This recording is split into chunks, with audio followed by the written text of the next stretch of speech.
तो बच्चों अगला क्वेश्चन हम देखते हैं। इसका पहला पार्ट रिलीज हो गया था, ये मैं अब दूसरा पार्ट बना रहा हूं क्योंकि मुझे जरूरत पड़ी थी बीच में एक ब्रेक की। तो हम क्वेश्चन नंबर 9 पे थे, उसका आंसर क्या है इसी को दोबारा से देख लेते हैं क्वेश्चन नंबर 9 को, और पुरानी वाली के लिए आप पहला पार्ट इसका देख लीजिएगा। तो legal security authority act legal service to which of the following type of citizen, ये कौन सा वो है 2020 का पेपर है और उसका 9वां क्वेश्चन है। This is 9th question. ठीक है, कौन सा क्वेश्चन है? This is 9th question.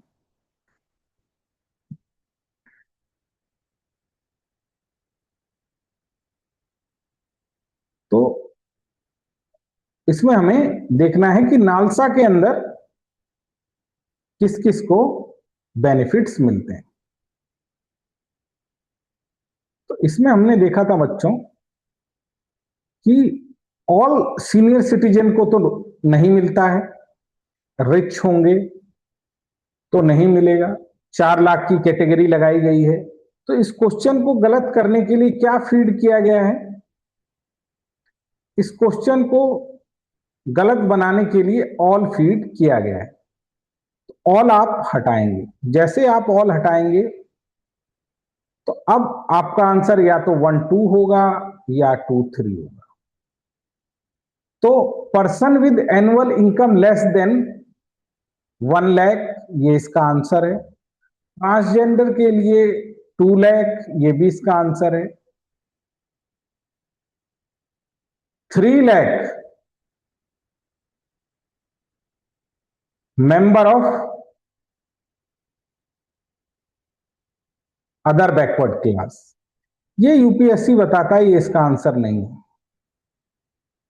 अब ये सचमुच में टफ क्वेश्चन है ना, इसको मैंने पहले भी प्रीवियस पार्ट में रिपीट कराया, उसको वहां जाकर आप देखिएगा। आगे बढ़ते हैं।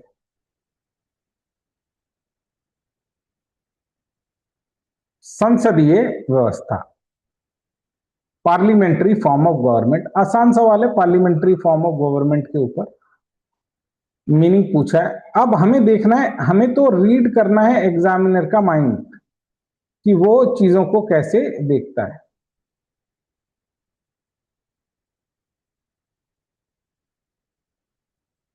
Parliamentary form of government is one which, तो मीनिंग पूछा है। अब हमें उल्टा चलना है और देखना है एक्सट्रीम वर्ड्स कहां लिखे हैं, हमारे लिए हिंट्स कहां पर दिए गए। तो जरा इसको देखिए, all political parties,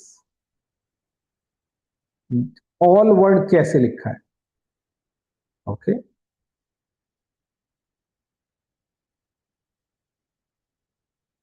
government is elected by the people, ये भी एक्सट्रीम वर्ड है। बट कैन नॉट भी लिखा हुआ है। तो जहां जहां ये यूपीएससी एग्जामिनर का के हाथ में टूल्स हैं, क्या टूल्स हैं?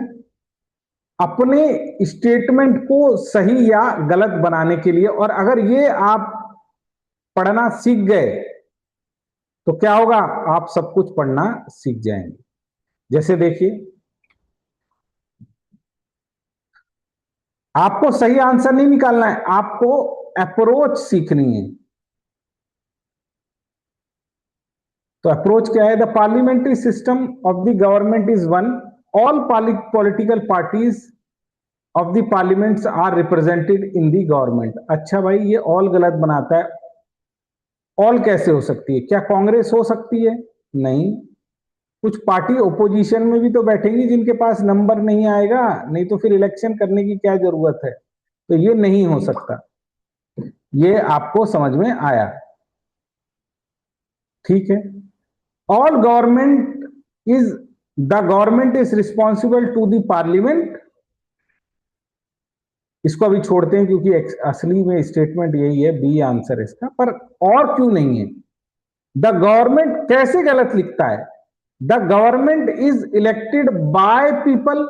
गवर्नमेंट इलेक्ट की जाती है पीपल के द्वारा? नो, उनके द्वारा एमपी एंड एमएलए इलेक्ट किए जाते हैं, और जो मेजोरिटी में आता है वो बनाता है। तो क्या पीपल, पॉलिटी में हमने देखा, पॉलिटी में ये हम बात जानते हैं कि यूपीएससी एग्जामिनर कई बार पीपल लिखता है पार्लियामेंट वाले चैप्टर में। कौन से चैप्टर में? पार्लियामेंट के चैप्टर में। इसका हमें क्या देना है? इसका हमें ध्यान देना है। तो नहीं भाई, ये भी गलत है। And can be removed bye them, government गलत है। एमपी होता, एमएलए होता तो हमको समझ में आता, चलो फिर भी कोई डायरेक्ट डेमोक्रेसी की बात हो रही है, पर यहां ऐसी कोई बात नहीं है। डी देखिए, डी में क्या है? The government can choose by the parliament but can not be removed by it before completion of a fix term. ये क्या कह रहा है? गवर्नमेंट चूज की जाती है पार्लियामेंट के द्वारा। पार्लियामेंट चूज करती है क्या? पार्लियामेंट क्यों जाएगी? बाय नहीं, फ्रॉम मेजॉरिटी। जिस पार्टी की मेजॉरिटी आती है उससे चुनी जाती है। But can not remove it, ये भी गलत है। जब कैन नॉट लग जाता है तो गलत हो जाता है। ये हमें वर्ड मिल गया before completion of fix term. ये तो बिल्कुल ही अपोजिट है। मेजॉरिटी पर चलती है, जिस दिन मेजॉरिटी चली जाएगी उस दिन चली जाएगी। अटल बिहारी वाजपेयी की सरकार एक दिन में चली गई थी, वन डे। तो क्या है, यहां पर किसका डाल दिया? ये आपने स्टेटमेंट से पढ़ा। अगर आप पॉलिटी से पढ़ेंगे तो फिक्स टर्म किस में होता है? फिक्स टर्म में होता है प्रेसिडेंशियल फॉर्म ऑफ गवर्नमेंट में, गवर्नमेंट का। वहां से आप देख सकते हैं government is elected by the people, can be removed bye them, ये कहीं नहीं होता। असली आंसर बनेगा ये। क्या बच्चों, क्या आंसर बनेगा? The government is responsible to the parliament and can be removed by it. यहां कैन लिखा है, बढ़िया बढ़िया चल रहा है, यही इसका बेसिक फीचर है। तो जब मीनिंग पर आएगा तो आपको इंफॉर्मेशन को रिमूव करते आना चाहिए बच्चों। क्या करते आना चाहिए? Extra information, irrelevant information you need to take out. इसको आपको बाहर निकालना आना चाहिए। ये आपको क्लियर हो गई होगी बात। आगे बढ़िए। अब ये कह रहा है कि विच पार्ट, अब इस क्वेश्चन को देखिए, 12th नंबर क्वेश्चन को, कि which part of the constitution of India. Part पूछ रहा है डायरेक्टली। क्या पूछ रहा है? इंडिया का। रिफ्लेक्शन नहीं पूछ रहा है, डायरेक्ट कैटेगरी पूछ रहा है। तो पार्ट कहां लाई करता है? कैटेगरी में लाई करता है। तो यानी इसका कोई डायरेक्ट आंसर होगा। Of the ideals of welfare state. Welfare state कौन से पार्ट में है? रिफ्लेक्शन नहीं लिखा है, क्या पूछा है? वेलफेयर। तो वेलफेयर स्टेट होगा, ये कहां लिखा है? डीपीएसपी, डायरेक्टली लिखा है। अब हमारा कंफ्यूजन हो सकता है प्रियम्बल के बीच में और इसके बीच में, पर कंफ्यूजन हो को क्यों? क्योंकि यहां पार्ट दे रखा है और वेलफेयर स्टेट को पूरा करने के लिए डीपीएसपी है। अगर ये पूछता कहां कहां रिफ्लेक्शन दे रखे हैं और नीचे 1 2 कर कर बनाता, तो यहां भी हो सकता है, ये भी हो सकता है। लेकिन यहां एक पूछा और हमको हिंट दिया गया है, हमको अपनी सोच को तब तक ज्यादा नहीं बढ़ाना। और यहां तो कैटेगराइज किया गया है, क्या मैंने देखा था, कैटेगरी में ही पार्ट आता है, डायरेक्टली इनजॉइंड भी यही आता है, इसीलिए हमको ज्यादा सोचने की जरूरत नहीं है और आसानी से आप ये सवाल कर सकते हैं। दूसरा ये है, आपको ये पता होना चाहिए बड़े छोटे छोटे टिट्स एंड बीसीस में कि फंडामेंटल राइट्स में क्या दे रखा है, 7th शेड्यूल में क्या दे रखा है। आइए अगले सवाल की तरफ चलते हैं। 30 नंबर क्वेश्चन, फ्रेमवर्क क्या है, पहले फ्रेमवर्क देख लेते हैं। 1 2 1 2 3 1 2 1 2। ध्यान रखना, जब इस तरह की स्टेटमेंट होती है तो अधिकतर बार यूपीएससी एग्जामिनर क्या करता है, अधिकतर बार यूपीएससी एग्जामिनर पहली स्टेटमेंट गलत करने में बहुत जोर लगा देता है। वर्ड देखते हैं, the constitution of India define करता है बेसिक स्ट्रक्चर। अच्छा, अब ये वर्ड आपको देखना था, डिफाइन।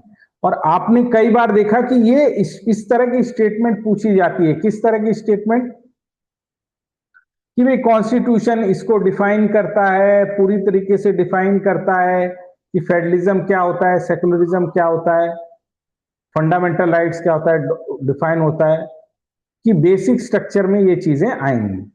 तो फिर सुप्रीम कोर्ट में इतने केसेस चले क्यों, अगर ये डिफाइन नहीं किया करता। केशवानंद भारती का केस आप जानते हैं, गोलकनाथ, शंकरी प्रसाद, ये सब केस आप जानते हैं, ये कैसे आए। तो हमारी लर्निंग क्या है इससे, कि हमेशा शुरुआत की क्वेश्चनों में इन सब चीजों से शुरुआत होती है, डिफाइन से। जहां डिफाइन वर्ड आ जाए वहां आपको एक्स्ट्रा अलर्ट होना है कि क्या प्रोविजन दिए गए हैं या अच्छे से डिफाइन किया गया। और अगर अच्छे से डिफाइन किया गया है तो ये ग्रे एरिया क्यों है,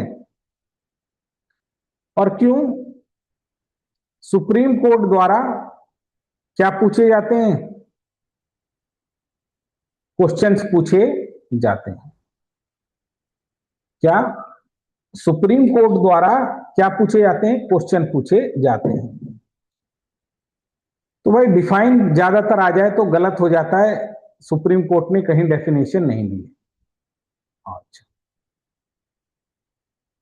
तो यहां बेसिक स्ट्रक्चर फीचर को डिफाइन किया नहीं, पहला गलत हो जाएगा। दूसरा आप पढ़ेंगे, होपफुली आपको ये बात क्लियर हो गई होगी। The constitution of India provides for a judicial review, कहते हैं कॉन्स्टिट्यूशन में लिखा है, व्यवस्था की है। अब इसका आंसर यस भी हो सकता है, नो भी हो सकता है। टू रिव्यू, जुडिशियल रिव्यू दिया है, to safeguard citizen liberty and preservation the ideals of which the constitution has made. अब हम इस स्टेटमेंट को कैसे डिफाइन करें, या हमारी क्या लर्निंग इससे रहनी चाहिए। The constitution of India provides for judicial review, यहां तक देखो, क्या इंडियन कॉन्स्टिट्यूशन में कहीं जुडिशियल रिव्यू लिखा है। इनडायरेक्टली आर्टिकल 13 है, सेंट्रल स्टेट रिलेशन के लिए 131 है। क्या इनडायरेक्टली है, लेकिन कॉन्स्टिट्यूशन ने कहीं नहीं लिखा है। कॉन्स्टिट्यूशन ने तो ये लिखा है फंडामेंटल राइट, क्या लिखा है सुप्रीम कोर्ट ने, कि कॉन्स्टिट्यूशन ये प्रोवाइड करता है, इंपॉर्टेंट टॉपिक है, कि आप जुडिशियल रिव्यू करेंगे। नहीं, ये नहीं लिखा है। इनडायरेक्टली वे में लिखा है कि कोई भी राइट्स, कोई भी गवर्नमेंट का एक्शंस या उसका आर्टिकल 13 का क्या नहीं किया जा सकता है, उसको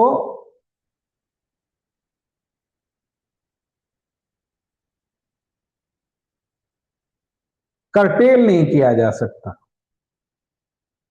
आर्टिकल 31 कॉन्स्टिट्यूशन के हिसाब से चलेंगी गवर्नमेंट, इसके बारे में बात करते, पर डायरेक्टली नहीं दिया गया है। तो जब जुडिशियल रिव्यू पूछा जाए तो ये इनडायरेक्ट है, इसीलिए यूपीएससी ने इसका आंसर डी माना है। तो the constitution provide for judicial review, the answer is no. They provide certain provision based on which judicial review is done by supreme court explicitly. अब यही वर्ड है, क्या वहां बिल्कुल डिफाइन करके लिखा है या नहीं? क्या डिफाइन करके लिखा है कि नहीं? इसका आंसर है नो, कहीं पर भी डिफाइन करके नहीं लिखा है। तो ये बात आपको क्या हो गई होगी? क्लियर हो गई होगी कि कहीं भी डिफाइन करके नहीं लिखा है। तो थोड़ा टफ क्वेश्चन है, पर आपको अब ये सोचना है, जब constitution of India provides for कह रहा है, तो वो किसकी बात हो रही है? वो डायरेक्ट बात हो रही है। आइए, मार्क्सिज्म, क्वेश्चन नंबर कौन सा? 14। अब इस तरह के ऑप्शन में जब मीनिंग पूछता है, तो आपको फर्स्ट स्टेटमेंट से नहीं, गलत स्टेटमेंट को ढूंढना चाहिए। कैसे हम गलत स्टेटमेंट को देखें सर? मैं आपको अभी समझाता हूं कि कैसे आप देख सकते हैं। ये देखिए, one common agreement between Gandhism and Marxism, ये आपका सवाल पूछ रहा है। कॉमन पूछ रहा है, तो भाई कॉमन पूछ रहा है तो आप अनकॉमन पता कर लो। तीन स्टेटमेंट में अगर आप कॉमन पता नहीं कर पा रहे, क्योंकि अनकॉमन पता करना इजी है। प्लस नीचे से जाओ, बीच में से जाओ, पहली में वो आपको फंसाता है। तो फर्स्ट स्टेटमेंट में ऑलवेज रिमेन ओपन, क्या बच्चों? Always remain open. आप एकदम ओपन रहो। अगर वो नहीं समझ में आ रही है, leave it and go to the next statement. तो हम नीचे से देखते हैं, इकोनॉमिक डिटर्मिनिज्म। ये मार्क्स का कॉन्सेप्ट है कि पूरी दुनिया बेस्ड कर रही है इकोनॉमिक एक्टिविटीज से। गांधी का ये आइडिया नहीं है। Abolishment of private property, private property होनी ही नहीं चाहिए, ये गांधी जी का आइडिया नहीं है। गांधी जी प्रॉपर्टी को मानते थे, लोगों के को प्रोडक्शन करना चाहिए, सेल्फ सफिशिएंट विलेज होनी चाहिए, और वो एबोल्यूशन ऑफ प्रॉपर्टी की बात नहीं करते थे। क्लास स्ट्रगल नहीं। गांधी जी का, पहले सी का ही देखो, गांधी जी का आइडिया था ट्रस्टीशिप का, कि पैसा कमाओ, लेकिन रिच को पैसा ऐसे कमाना चाहिए कि वो पुअर की वेलफेयर में लगाए। इसीलिए उनका क्लास स्ट्रगल का नहीं, क्लास में हार्मोनी करने का वो था। तो इन तीनों ही आइडिया क्या खराब है? एक ही कॉमन पार्ट है कि दोनों ये मानते थे कि अ person is good, human is good, human is good, और बेयर मिनिमम स्टेट होना चाहिए। गांधी जी का यह आइडिया था। और क्योंकि गांधी जी आइडियल थे, वो ऐसे मानते थे कि लोग अगर आराम से एक साथ रहें, तो एक फाइनल गोल ऐसा आ जाएगा जहां लोग अपनी अच्छे गुणों को आगे लाएं। किसको लाएं? अच्छे गुणों को आगे लाएं, और दूसरों के साथ भी मिलकर रहें, तो स्टेटलेस सोसाइटी आ जाएगी। अब पहला निकालने के लिए हमने तीन को इलिमिनेट किया। ये आपका क्या है? लर्निंग है। तो एलिमिनेशन मेथड पहले वर्क करता था, अगर इस नेचर में अभी भी करता है। 2025 में बहुत सारे सवाल आए हैं, तो आपको क्या करना है? इसको समझना है। अगला सवाल ये भी उसी मेथड पर है, मीनिंग वाले मेथड पर है। इसको थोड़ा समझने का प्रयास करते हैं।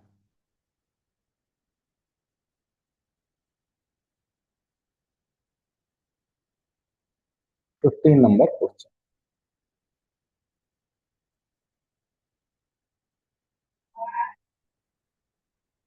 क्या कह रहा है? 15 नंबर क्वेश्चन ये कह रहा है, बड़ी सिंपल सी बात कह रहा है। ये बात बताओ, इन दी कॉन्टेक्स्ट ऑफ इंडिया, तो सबसे पहले तो ये समझ में आया इंडिया की बात हो रहा है, रीड ठीक से किया हमने। Which one of the following is the characteristic appropriate for bureaucracy? Bureaucracy का मतलब क्या होता है? गवर्नेंस में आप पढ़ते हैं आईएएस, इसकी बात हो रही है, आईएएस की बात हो रही है। तो भारत की आईएएस के ऑफिसर्स का अप्रोप्रिएशन बताना है कि उसको क्या काम होता है। तो या तो एक राइट ढूंढ लो, और एक राइट ना ढूंढ पाओ तो 3 रॉन्ग ढूंढ लो। तो पहले हम इररेलेवेंट एक्स्ट्रा या जिस स्टेटमेंट का कोई हाथ पांव नहीं है उसको ढूंढने का क्या करते हैं? प्रयास करते हैं। First our job is to see that statement. कैसे ढूंढेंगे? ये कह रहा है आईएएस का काम है, वो एक ऐसी एजेंसी है जो फेडरलिज्म के स्ट्रक्चर को स्ट्रेंथन करती है। ठीक है, फेडरलिज्म को स्ट्रेंथन भी करती है, सेंटर द्वारा अपॉइंट होते हैं, स्टेट में चलते हैं, पर क्या ये अप्रोप्रिएट है? नहीं।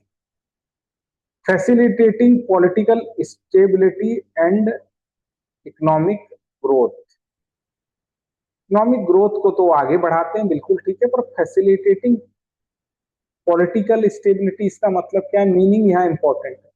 नहीं, पॉलिटिकल स्टेबिलिटी तो उनको खुद समझ आनी है कि वो मेजॉरिटी में रहे, है ना। हाँ, उनको सपोर्ट करता है।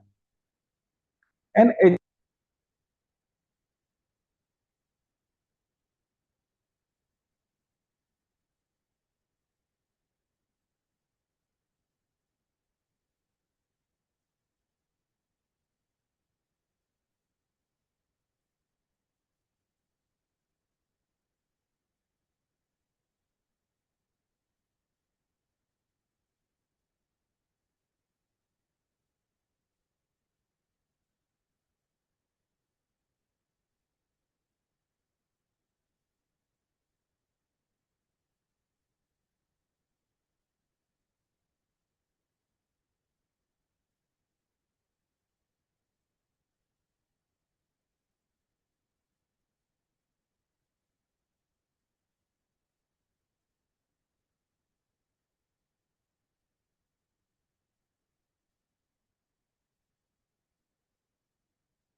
तो मेरे बच्चों में बता रहा था कि एक ही लाइन को वो कई बार लिखेगा कि प्रियम्बल ऑफ कॉन्स्टिट्यूशन पार्ट है बट इन्फोर्सेबल नहीं है, सुप्रीम कोर्ट ने अपनी जजमेंट में कहा था जब उसके अमेंडमेंटेबिलिटी की बात हुई थी। कौन सा केस था? केशवानंद भारती। क्या केशवानंद भारती में केस में इस तरह की बात हुई थी, ये हमको पता है।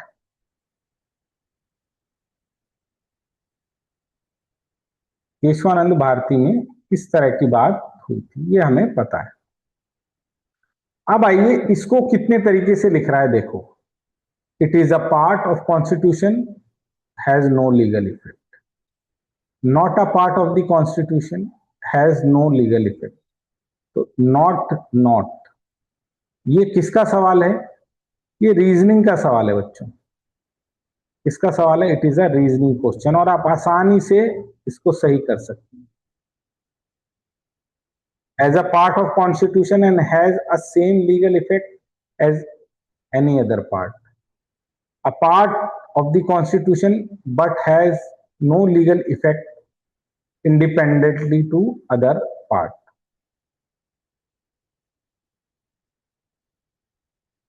आप कैसे करेंगे इस समय?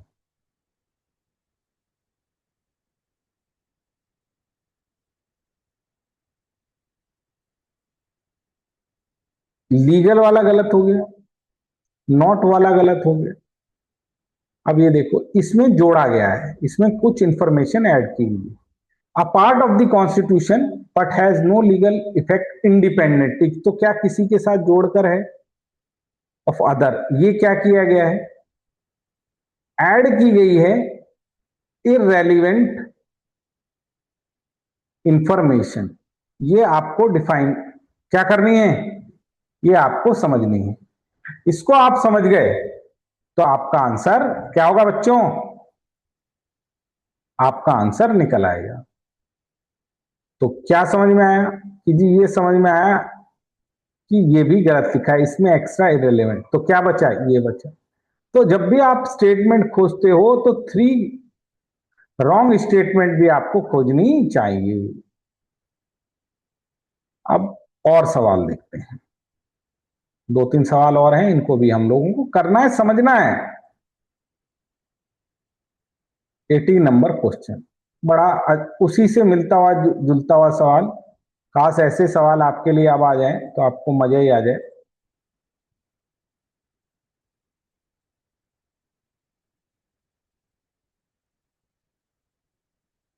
एटीन नंबर, 18 नंबर का सवाल आप देखिए, क्या कह रहा है ये सवाल। ये सवाल आपका, पहले आप इसके फीचर देखेंगे कि कौन सी कैटेगरी में लाई कर रहा है।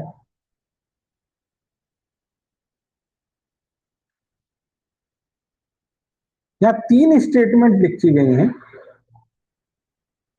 और इसको माने तो 2 गलत, इसको माने तो 2 रॉन्ग, इसको माने तो 1 रॉन्ग 1 रॉन्ग, तो एटलीस्ट 1 या 2 स्टेटमेंट्स आर रॉन्ग। इतनी बात क्लियर है आपको?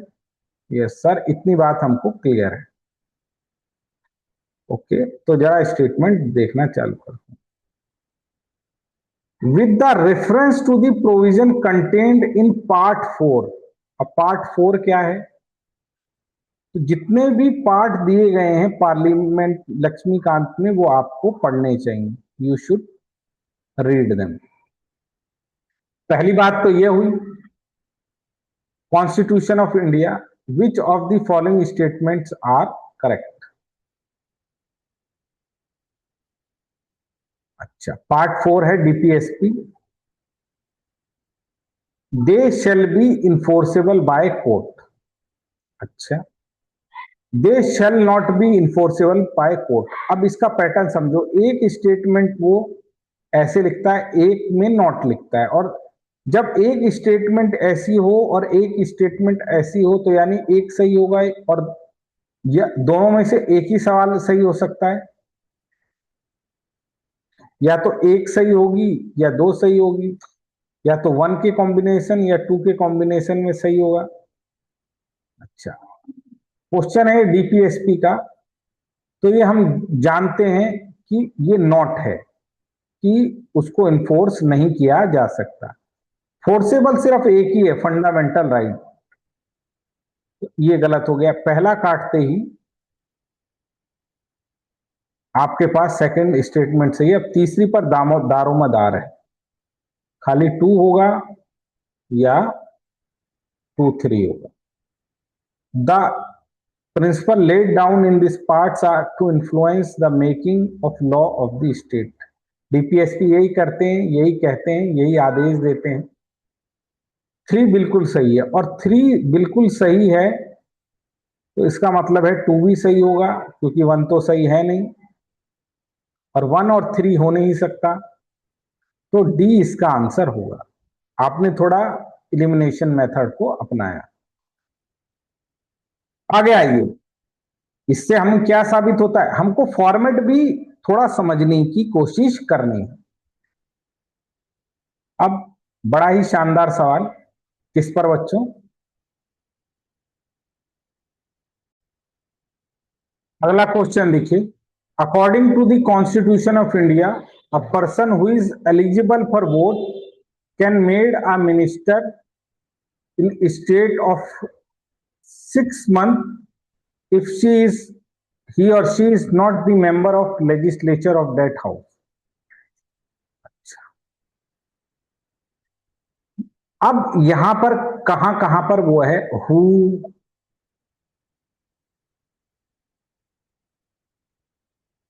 कह रहा है कॉन्स्टिट्यूशन में ये दिया गया है, क्या दिया गया है कि जो एलिजिबल है वोट करने के लिए, अच्छा एलिजिबल वोट करने के लिए हो जाता है 18 पर। यहां से पकड़ेंगे आप कि ये गलत लिखा है, कुछ extra irrelevant information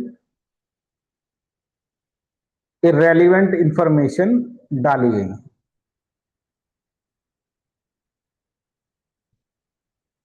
minister of state बनाया जा सकता है लेकिन 18 नहीं, उसके लिए मिनिस्टर बनने के लिए 25 है, क्योंकि एमएलए बनने के लिए 25 है।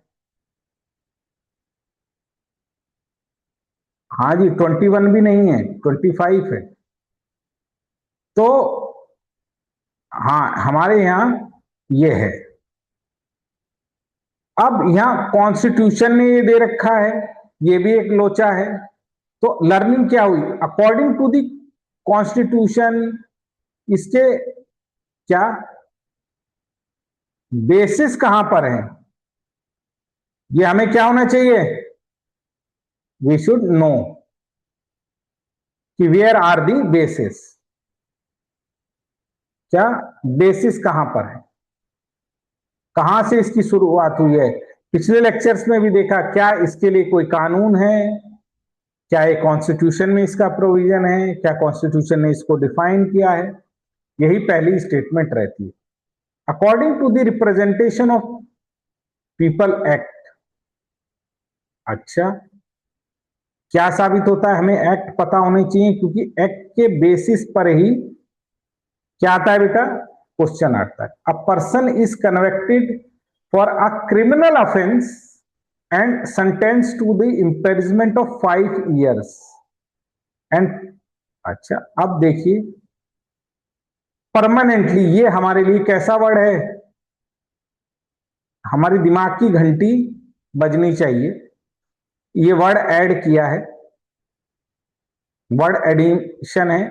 एग्जामिनर की हम क्या देख रहे हैं, थिंकिंग प्रोसेस देख रहे हैं कि परमानेंटली डाला है, 5 year बोला है, even after release of the prison, permanently disqualified हो जाएगा। हमने ये देखा है 2 years हो, तो 2 year से ज्यादा के लिए इम्पीजमेंट है, तो जितनी इम्पीजमेंट है प्लस 2 years, 2 year क्या, 2 + 6, तो 6 year के लिए होता है। यहां क्या लिख दिया, परमानेंटली। तो परमानेंटली कैसे डिस्क्राइब होगा, यहां ये 5 वाला फैक्ट भी गलत दिया, लर्निंग क्या ही, और परमानेंटली भी गलत दिया, इवन आफ्टर भी गलत दिया, यानी इतनी सारी इंफॉर्मेशन ऐड की गई है, जिससे हमको क्या पता चल रहा है, जिससे हमें पता चल रहा है कि वो किस तरह से स्टेटमेंट्स को लिखता है। ठीक है, ये बात आपको क्या रखनी है, ये बात आपको याद रखनी है। तो इतनी सारी गलत इंफॉर्मेशन लिखने पर ये सवाल क्या हो जाता है, रॉन्ग, ये भी रॉन्ग। तो अब आप धीरे धीरे डिसाइफर कर पा रहे होंगे कि वो गलत कैसे लिखता है। 5 year को रॉन्ग लिख देता है, परमानेंटली डिस्क्वालिफाइड को वो रॉन्ग लिख देता है। यहां हो गया डी आंसर। आगे देखिए,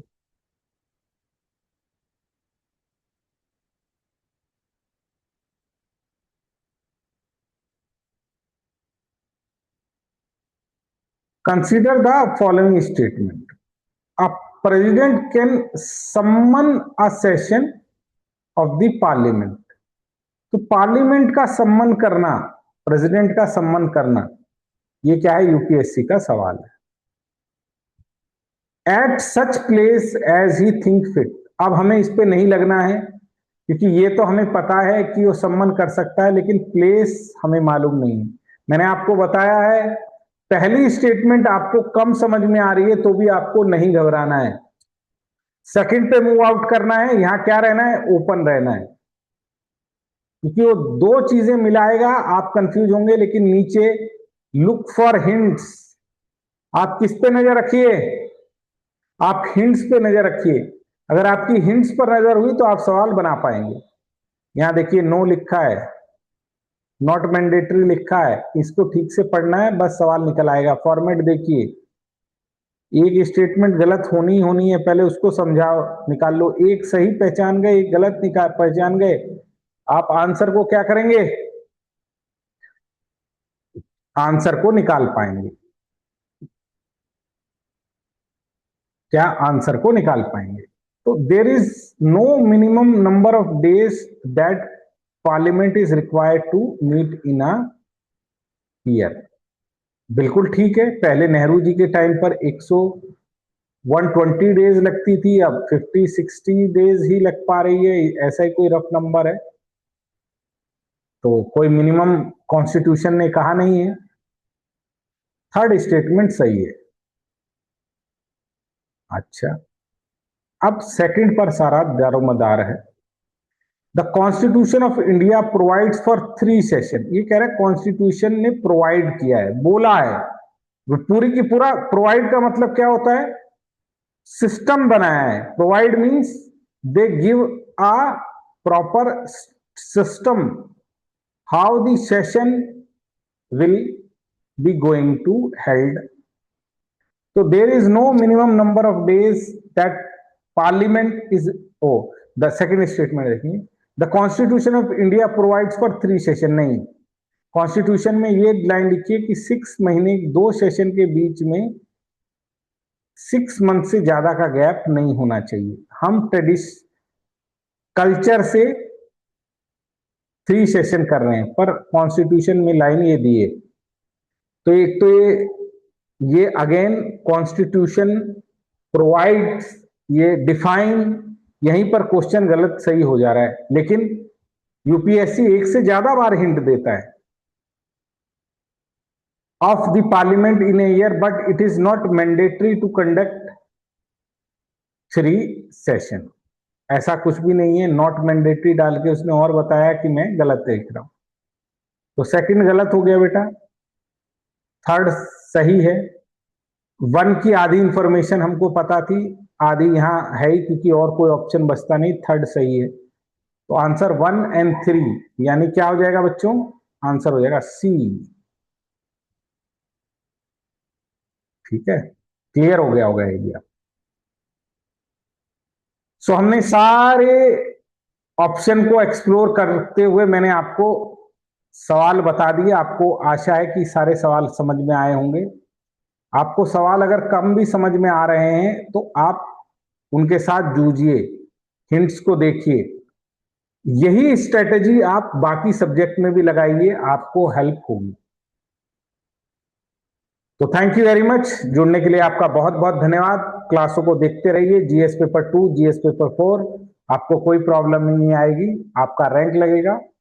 थैंक यू वेरी मच बच्चों, गॉड ब्लेस यू।